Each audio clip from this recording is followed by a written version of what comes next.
Hello everybody, welcome back to the channel. It is me, Jordan Young, aka Sneakernomics, and in today's episode, I am going to teach you how to sneaker. I'm going to share with you some of the tips and tricks that I have picked up over 14 years of buying, selling, collecting, trading sneakers. If you're new to the channel and you like all things sneakers, whether it is sneaker news, reviews, commentary, or comedy, feel free to hit that subscribe button.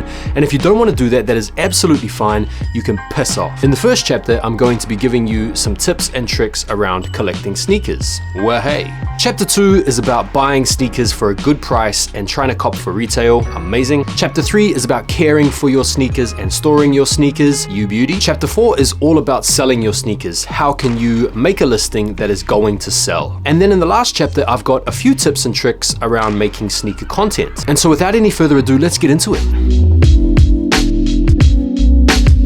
Chapter 1, collecting sneakers. Now, in order to collect sneakers, one thing that I would recommend doing is going out there and buying a pair of shoes. And once you have secured that pair of shoes, I would start looking around for another pair of shoes. And you repeat this process again and again and again until you have amassed what could be considered a collection of shoes. No, I'm only joking. I think the best bit of advice I could give anybody out there looking to get into collecting sneakers is to quite simply just buy what you like. Try not to jump on any current bandwagons with trends because you'll just end up overpaying for your sneaker collection. Think about the wearability of your sneakers and your sneaker collection. There's no point having a collection that you are too terrified to wear because they're too valuable or you regard them too highly where you don't want to mess them up.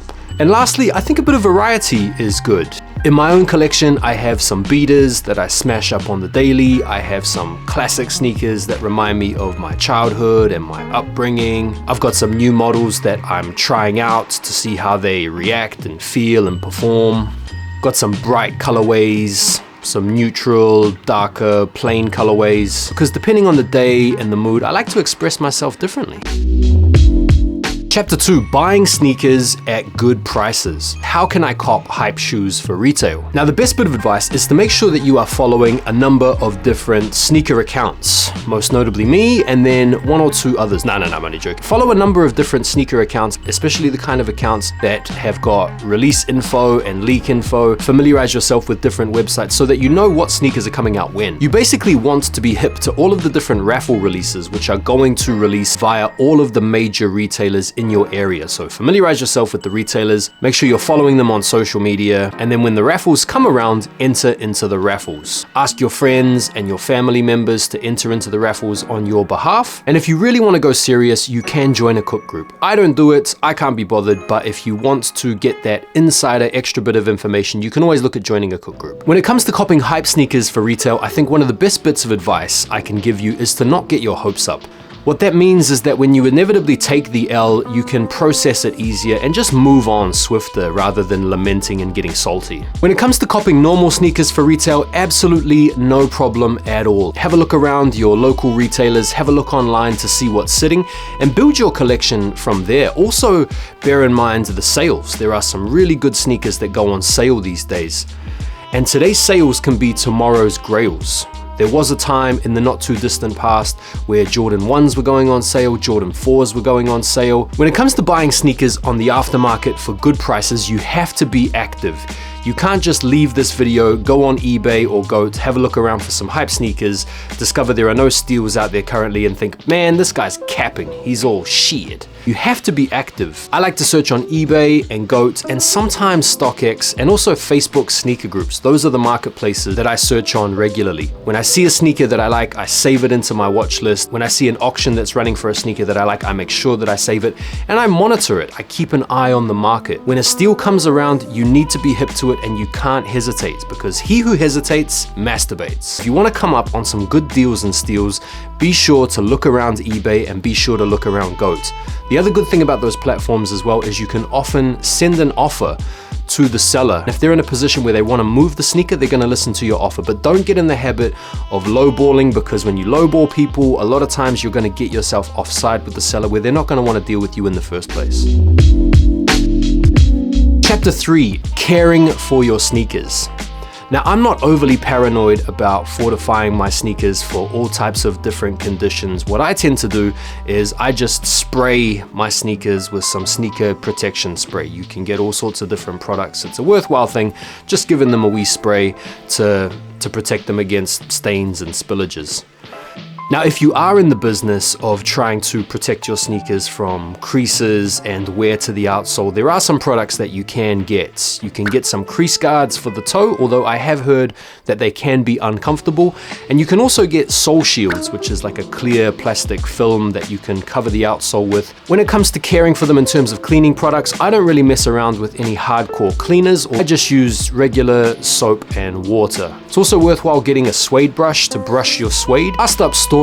If you really want to go hardcore hermetic with it, you can get some computer bags, 3M static bags, put your sneakers into the 3M static bags, put the bag in the box, put the box in a room, turn off the lights, temperature control it so that it is cold and dry, and you will ensure the lifespan of your sneakers for sure.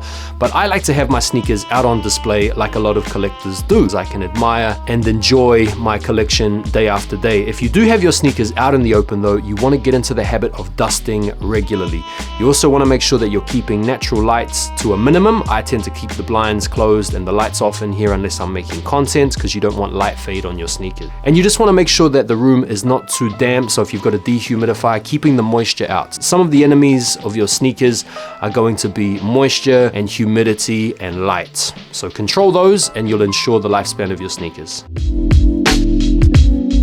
Chapter 4, selling your sneakers. I like to sell on Facebook sneaker groups, Instagram stories, eBay, GOAT, and StockX. That's 5 platforms that I sell my kicks on. There are more out there and feel free to join as many as you feel you need to. Rule number 1, take good pictures. Clean the shoes. Even clean the soles. Cleaning the soles is a great option because nobody wants to buy a pair of sneakers that look like they've literally just come off your feet for the photo shoots. Stuff the shoes with paper or use those shoe trees because it will make the shoe look a little bit more bulked out.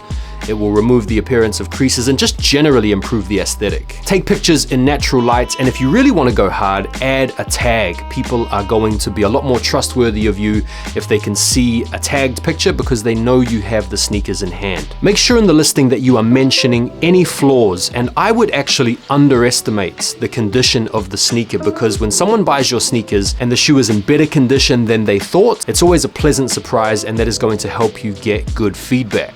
It's always better to under-promise than over-deliver than over-promise than under-deliver, if you know what I mean. In terms of pricing, you want to get a gauge for the market by looking at recent sales of the sneakers that you're selling in your size and looking also at the highest bid. Don't try and go off whoever's posted the sneakers for the highest price because chances are they are not going to be selling those sneakers. If you price your sneakers under market, there's a good chance that you'll get rid of them quicker. If you're going to price them over market, then there's a good chance you're going to be set on them for a long time. Be prepared for lots of flakers and lots of time wasters. You can avoid these types of people by being very, very clear with your listing. Lots of really good pictures will prevent people from asking for more detailed pictures. Being very clear and precise with your pricing, as well as being fair with your pricing, will prevent people from trying to lowball you all the time. But be prepared to put up with some nonsense. Alright, you still with me? Hopefully you found some value in this video so far, and if you have done so and you're not subscribed, feel free to hit that subscribe button. Last chapter, here we go. It's all about making content. Now when you're making sneaker content, what you want to be thinking about is value. What kind of value can I give to my audience? The best place to start is to just follow a number of different creators, people like myself or whoever. Get an idea for what kind of content is out there at the moment and is doing well, getting traction, getting engagement, getting views, that type of stuff. It's the same thing with YouTube. If you want to get good at making YouTubes, you need to be watching YouTubes. Look at the styles of videos that are doing well, look at the way that creators are editing their videos, and just take notes as you go. You basically want to understand why it is certain videos have been successful.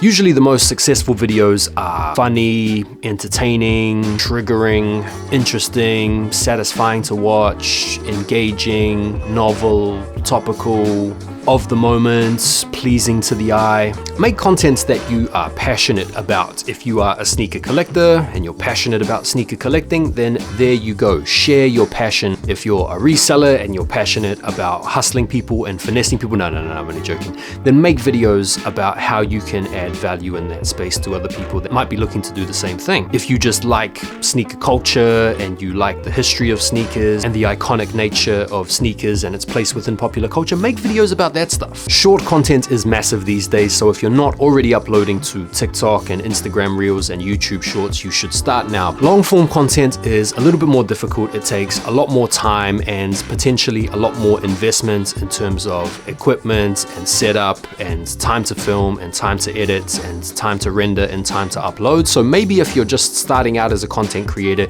you want to do what I did, which is start off in the short form and then build yourself up to long form. Or you might be a long form creator, it's not doing short stuff, so you can make the transition either way. Both mediums have a big part to play in your growth as a content creator. You've got to be consistent. That is the reality of it. You can't expect to build an audience if they don't know when they're going to next hear from you. Quality, quantity, and consistency are key in the beginning. You want to build a level of trust with your audience. You want to produce the kind of content that's going to interest people and provide value to them. And if you can do that at a steady and consistent clip, you're going to gain trust with an audience and you are going to develop a follower base. These are some of the things that I have learned and discovered in my time as a content creator and as a sneaker collector. And if you found any of the information in this video at all helpful and interesting and of value, please hit that like button. And if you're not already subscribed, be sure to do so. And if I've missed any important tips or tricks that you guys out there have